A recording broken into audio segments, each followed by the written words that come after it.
Caroline Chevet.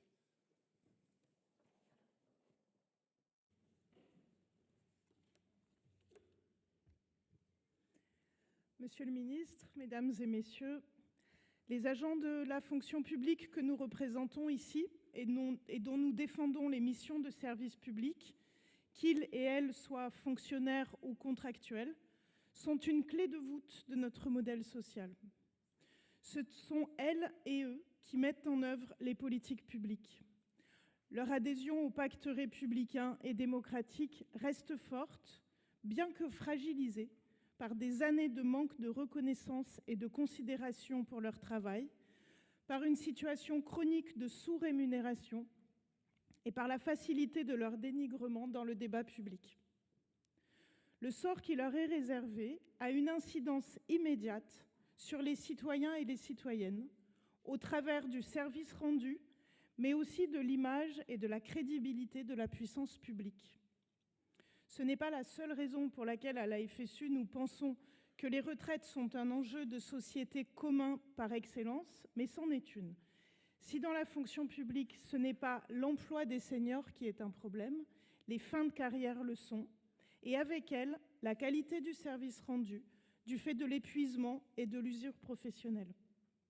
Comme leur salaire, qui détermine l'attractivité des métiers qu'elles et ils exercent, les retraites des agents et des agentes de la fonction publique sont bien l'affaire de toute la société. C'est pourquoi nous avons salué la décision d'associer explicitement les organisations représentatives de la fonction publique, ainsi que leurs ministères et administrations, et que nous redisons à quel point le choix de les écarter au printemps dernier avait été une faute politique, qui plus est dans un contexte d'affaiblissement du dialogue social dans la fonction publique, abîmé par la loi de transformation de la fonction publique de 2019. Si la FSU défend le régime spécial que constitue le Code des pensions civiles et militaires, ce n'est pas par on ne sait quel corporatisme ou autre caricature.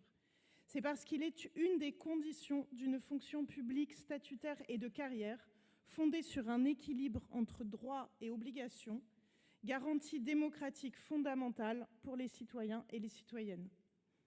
La société entière est concernée par les retraites des agents et des agentes de la fonction publique, et les agents et agentes de la fonction publique sont concernés par toutes les décisions qui concernent les salariés du privé.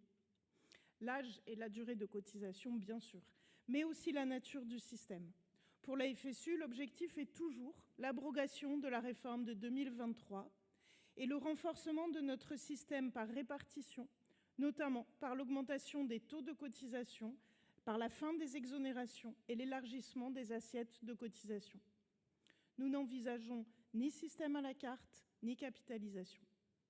La répartition et la prestation définie sont des piliers de la solidarité intergénérationnelle et du contrat social. Nous sommes sincèrement disponibles pour travailler à l'amélioration des retraites des agents et des agentes de la fonction publique et nous nous opposerons fermement aux mauvais coups qui pourraient leur être portés. L'enjeu est bien le niveau de vie que nous voulons collectivement assurer aux travailleurs et aux travailleuses à la retraite, qu'ils soient du public ou du privé, après une vie de travail. C'est pourquoi nous devons intégrer à notre réflexion un constat dont il nous faut tous et toutes nous réjouir. La démocratisation de l'accès aux études et l'élévation générale du niveau des qualifications, résultat des politiques volontaristes menées dans une forme de consensus depuis les années 90, ont dessiné une société de travailleurs et de travailleuses plus qualifiés, favorables au dynamisme économique, à la vie démocratique, comme à l'épanouissement et à l'émancipation des personnes. Le corollaire en est l'entrée plus tardive dans la vie active, en emploi.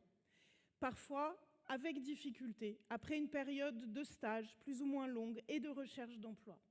Et par conséquent, l'impossibilité pour un nombre de plus en plus grand de travailleurs et de travailleuses d'atteindre le nombre d'annuités nécessaires pour une retraite à taux plein à un âge raisonnable. Documenter l'âge de validation du premier trimestre de cotisation serait un premier pas nécessaire. Pour la FSU, les années d'études, de recherche d'emploi, de stage, doivent être prises en compte dans le calcul des droits. Ces périodes doivent être réputées cotisées. Notre société ne doit plus tolérer les inégalités entre les femmes et les hommes. On retrouve à l'âge de la retraite les inégalités qui sont celles de la vie active et bien entendu, le premier levier est l'égalité salariale et la reconnaissance qu'un travail de valeur égale doit recevoir une rémunération égale et que les métiers du soin et du lien, les plus féminisés, ne doivent plus être les plus mal payés, les plus précarisés, les plus souvent exercés à temps partiel. Cependant, nous héritons d'une organisation sociale qui exige aujourd'hui que nous travaillions à des mesures correctives de ces inégalités, en même temps que nous combattons les causes de leur installation structurelle dans la société.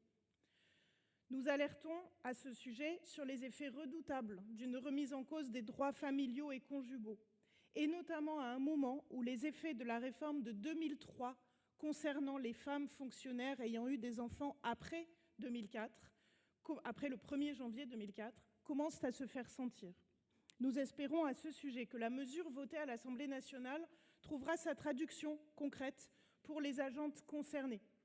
Cependant, elle est loin de compenser les effets de cette réforme injuste qui avait supprimé à l'époque un dispositif compensant la prise de temps partiel fréquente chez les femmes. Elle ne saurait être présentée comme un pendant de la mesure des femmes du privé qui ont eu un peu de plus quand celles du public ont juste eu un peu moins de moins. Réfléchir au droit à la retraite nécessite de prendre en compte l'ensemble de la carrière pour les femmes comme pour les hommes. Du côté de la fonction publique, toutes les années à temps partiel, que ce soit en début de carrière, notamment pour les enfants, ou pour souffler un peu en fin de carrière, sont pénalisantes dans le calcul des droits à pension. En fin de carrière, il n'existe aucun dispositif garantissant la prise en compte intégrale du temps consacré à la transition entre l'activité et la retraite. La retraite progressive, calquée du privé à la fonction publique, ne répond pas aujourd'hui aux besoins. Et je conclurai, ça pourra vous surprendre, en citant la Cour des comptes. Des règles différentes n'induisent pas obligatoirement des inégalités de retraite, de même, au demeurant, que des règles similaires appliquées à des populations différentes ne garantissent pas systématiquement l'équité. C'est ainsi que dans son rapport sur les retraites de la fonction publique en 2016, la Cour des comptes nous invitait à réfléchir l'égalité à la retraite entre tous et toutes les travailleurs et les travailleuses, qu'ils et elles soient du public ou du privé, en affrontant la complexité, loin des caricatures, et au plus grand bénéfice de l'intérêt général. Merci.